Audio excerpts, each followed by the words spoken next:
తెలంగాణ రాష్ట్రం ఏర్పడిన తర్వాతే దేవాలయాల సమగ్రాభివృద్ధి జరిగిందని మంత్రి తలసాని శ్రీనివాస్ యాదవ్ తెలిపారు. సికింద్రాబాద్లోని గణేష్ టెంపుల్ నూతన పాలక మండలి ప్రమాణ స్వీకార కార్యక్రమంలో మంత్రి ముఖ్య అతిథిగా హాజరయ్యారు. పండితులు పూర్ణకుంభంతో మంత్రికి స్వాగతం పలికారు. తర్వాత గణనాథునికి ప్రత్యేక పూజలు నిర్వహించారు. తర్వాత ప్రమాణ స్వీకారం చేసి నూతన కమిటీ సభ్యులకు శుభాకాంక్షలు తెలిపారు. భక్తులు ఎలాంటి అసౌకర్యానికి గురికాకుండా చూడాల్సిన బాధ్యత కమిటీ సభ్యులపై ఉందని మంత్రి సూచించారు. మన దేశం కానీ ప్రపంచంలో మరి గణపతి పూజ జరిగిన తర్వాత కార్యక్రమాలు అయితే దేవాలయానికి ఒక చరిత్ర ఉంది.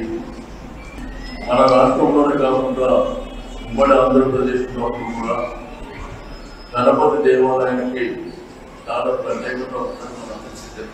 అయితే దీనికి తెలంగాణ ప్రభుత్వం వచ్చిన తర్వాత మరి గౌరవ ముఖ్యమంత్రి గారి సౌజన్యంతో ఈ రోజు రాష్ట్ర వ్యాప్తంగా ఉన్నటువంటి దేవాలయాలు ఎంతో